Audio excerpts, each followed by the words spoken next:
Howard, just don't worry. Howard just told me when I was walking around, I guess my mic was on. I couldn't hear it because I'm in the tumult of the crowd. So I don't think I said anything bad. Play the tape back and hear it. I do remember when iPhones came out, that Rabbi Loeb, of blessed memory, got an iPhone. You know, he was a brilliant man, but technologically challenged. And he just couldn't quite figure out, you know, how to work that iPhone, and didn't know how to put it on mute. And this is a true story. And Friday night, we're at Friday night services, and that was back in the days when the Gorn was set in the round. So Cantor King and I were conducting the service, and Rabbi Loeb was sitting right in the front row, like where Bob is sitting, like right in the front row. And right in the middle of the service, his cell phone starts to ring. You know, but he doesn't know how to turn it off or it's ringing. So he takes it, kept it in his shirt pocket, takes it out of his pocket, and he kind of slinks down in his chair and he says, "Hello." You remember that? Yes, very well. That was classic thing. A little bit, I will talk about the sense that we have on Yom Kippur, Rosh Hashanah also, that our deeds are being recorded in a way, are being sort of written down. We have that image. It's one of many images, one of many metaphors that the tradition presents us with on this day. You know, just the Torah reading, the ancient descriptions, the high priest in the temple, and the scapegoat, and the rituals around that, which we now call the Avoda service. And then during Musaf, in just a little bit, and I hope you'll stay with us for Musaf this year, we reenact those rituals in almost a physical, really is physical, there's a choreography to it, and we fall to the ground and imagine ourselves in the place of the Kohen Gadol, that we are like the high priest alone before God's presence. But most famously of all, I think the metaphors come to us in the Unatana Tokef prayer, when we chant the Unatana Tokef prayer. That is filled with metaphor. We speak in that prayer of God as a shepherd, and we describe ourselves as God's flock, as God's sheep, and we're passing under that divine staff. That is a powerful symbol, a powerful metaphor. We imagine God in that same prayer, and this gets back to the idea of recording our deeds. God sits at this sort of massive wooden heavenly table, and in front of God is this great leather-bound book that contains in it the deeds of our lives, and God is reading through our deeds, the record of our life, and determining our fates in the year that is about to begin. It's not true, but the image, the metaphor is so powerful. And we all know that prayer, the Unatana Tokef, probably because of the power of those metaphors, but I think also because of the power of the line that haunts us year in and year out when we come to Unatana Tokef. Who will live and who will die? Who will live and who will die? And in fact, it is death. It actually is death that is the most powerful symbol of this sacred day of Yom Kippur. The tradition reminds us of that on Yom Kippur in 1,000 different ways. Wearing white on Yom Kippur, yes, it's a symbol of purity. Yes, it's a symbol of renewal, but it also is supposed to be a metaphor for the tachrichin, the burial shrouds, that we know we will all wear one day. Of course, we fast on Yom Kippur. Everybody knows that. But also traditional Jews on Yom Kippur abstain from a number of other things: bathing, using perfume or makeup, wearing leather shoes. Why? Because someone who is dead doesn't have to do any of those things. And Yom Kippur, at least in part, as it was intended by our sages, as they created the ritual experience for us over the years, it was intended to be a rehearsal for our end, a confrontation that is stark and direct with our own mortality. Okay. And on that cheery note, But really, I don't think the intention of the sages was to create a day for us that was depressing. The opposite. I don't think the intention was to frighten us. I don't think that's what it was about. Instead, they intended the confrontation with our own mortality to awaken us, to wake us up. The purpose of this day is to remind us of how precious life is. That time is not infinite, that our days are numbered, that we know, but we don't think about it very often. And that knowledge is meant to inspire us to live in a different way, to live with more meaning and purpose and grace and urgency and a deeper sensitivity to the tasks that we are called for. There's a lot to do. And also a deeper sensitivity to the blessings that we have in our lives every single day. Now, you all know Mary Shelley. She wrote one of the most famous books of all time, which was Frankenstein. Very good. What's the sort of subtitle of Frankenstein? New Prometheus. Cantor knows it. The New Prometheus. The New Prometheus, the modern Prometheus. That's the subtitle. I'll ask that again next year, and you'll see if you remember. Much less well known is a short story that Mary Shelley wrote about 15 years after she wrote Frankenstein. It was called The Mortal Immortal. The Mortal Immortal. And it tells the story of a young man, and he drinks an elixir, and that elixir makes him eternally young. Like Dylan would say, forever young, right? Eternally young. And he gains immortality by drinking the elixir, but in gaining immortality, loses all sense of meaning and purpose in his life. Because when your future is endless, when you know you have an infinite number of days, day after day after day, then a single day means nothing. But we know our time is limited. That's what the Unetana Tokef comes to remind us of. The imagery in that prayer. We are like a passing cloud, a fading dream, a whisper in the wind. And then when you know that, a single day means everything. Yom Kippur reminds us of all of that, and then asks us this question. If days are so precious, how are you using them? How are you using your precious days? I want to tell you about a folder that rests on my computer. You know how you file things away in your computer. Simple label, eulogies. Right?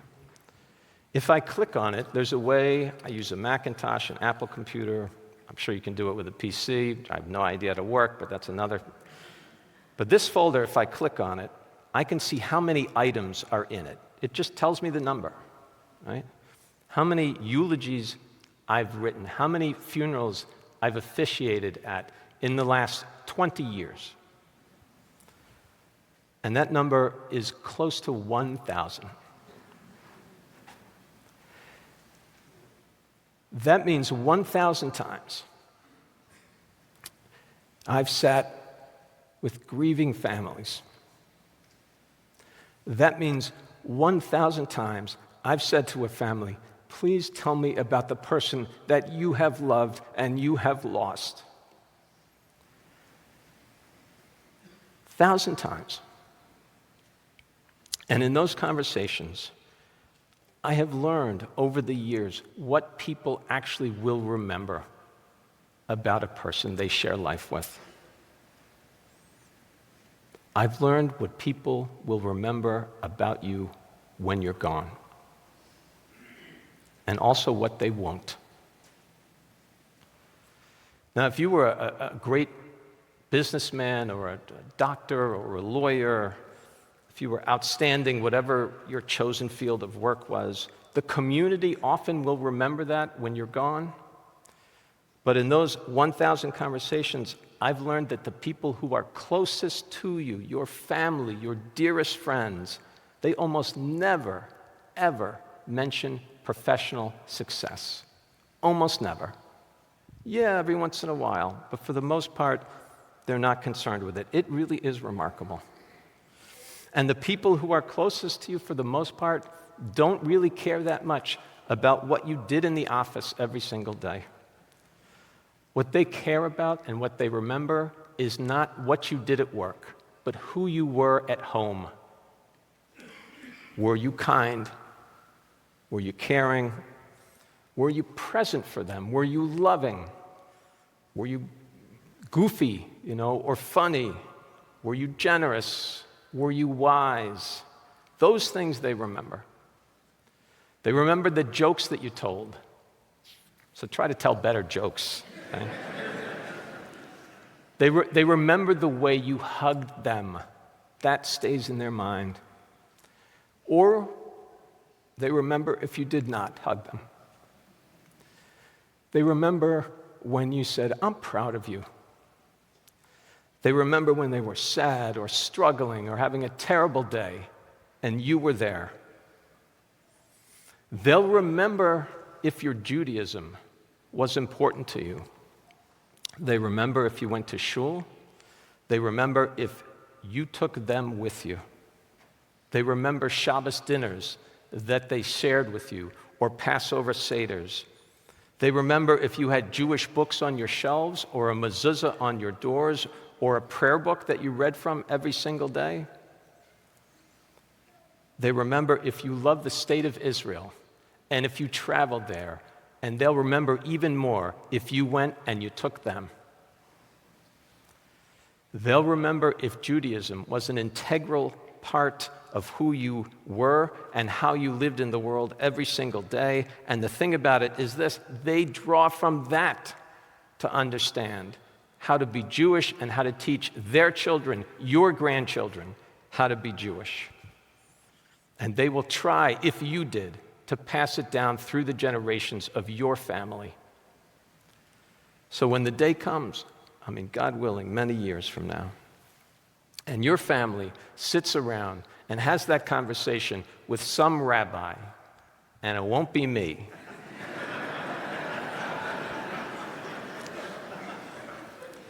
but they will remember who you were as a Jew. They will.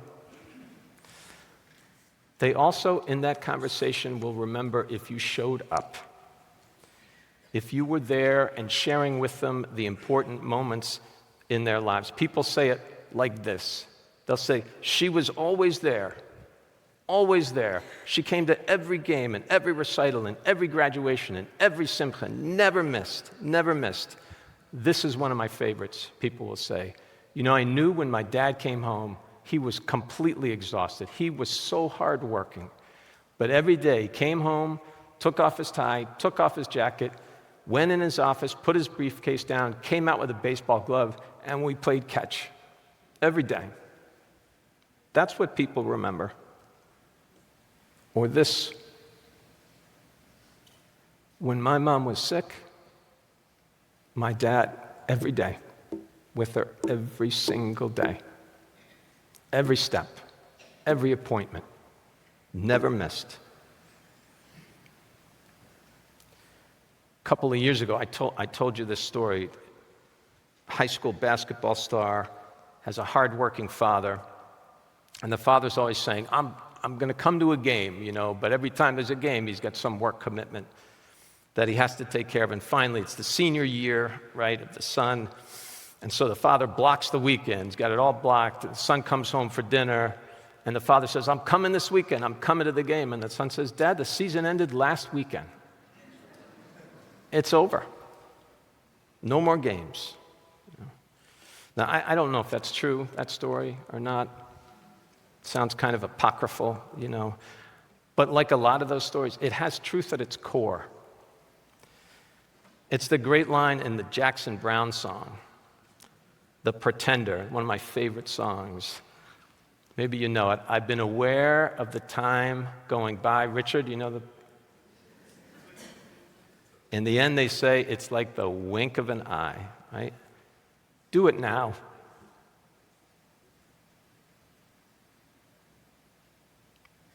Like, now.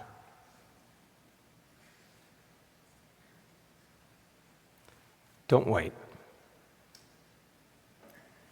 People will remember if you showed up. They remember when you were there for the big things, and that's great. Even more, they remember when you're there for the little moments. They remember if you cared more about them than about work.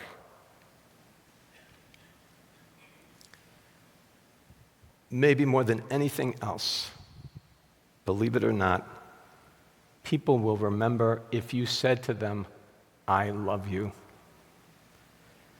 Now, putting this together and working on it, and I thought, that sounds so trite, like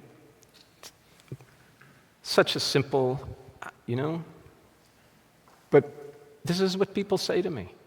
And I hear this story in two ways. Some families tell it this way. They say, we knew she loved us, but she just couldn't say it. It was her generation, whatever it was, she never could say it. But we knew that she loved us. But under the surface of those words, what they're really saying is, I'm sad. I wish one time that my mother or my grandmother or my father or my grandfather just one time would have said, "I love you."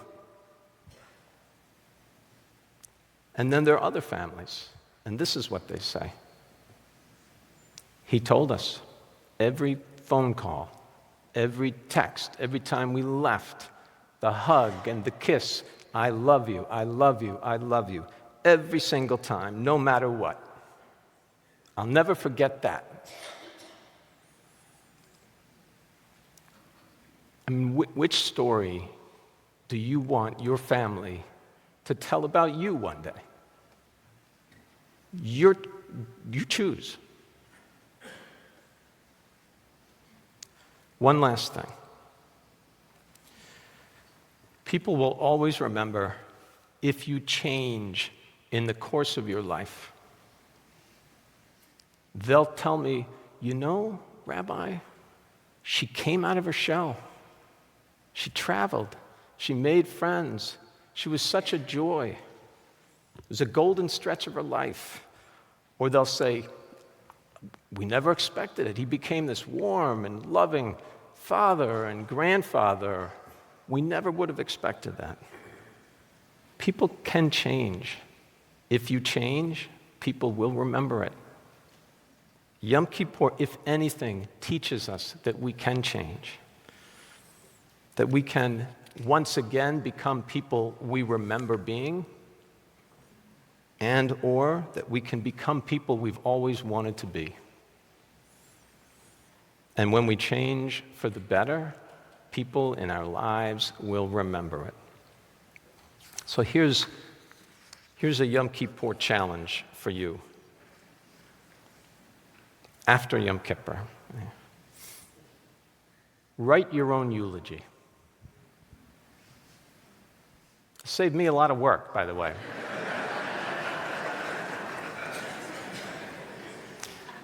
No, seriously. Not to be morbid, but to be real.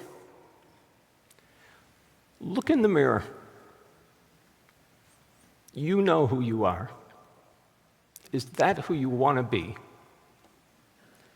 Describe who you are, how you think you will be remembered based on how you're living your life every day. And then ask yourself the question, is that who I want to be? Is that what you want people to say about you when you're gone? And if those things don't match, close the gap. And start today. On Yom Kippur, Zochreinu l'chaim, right? We say Zochreinu l'chaim, that special insertion into the Amidah. Remember us, Zochreinu, remember us, God, l'chaim, for life, for life. Remember us, God. But I'm always more concerned with my relationships with other people and will other people Not so much God, but other people. How will they remember me? How will they remember us when we are no longer written in the Sefer HaChaim, in the book of life? So let them remember this. Let them remember that we were good. Let them remember that we were people of faith. Let them remember that we were just kind. Let them remember we made mistakes sometimes. Everybody does. But also that we made amends. Let them remember that we loved, that we lived with purpose. Let them remember that we mattered, that we made a difference in their lives and maybe even in the world. So may this be the year that we live as the people we want to be remembered as. And may we all be inscribed in the Sefer HaChaim, in the book of life, for blessing, for healing, for meaning, and for peace. Shana Tova, and we say Amen.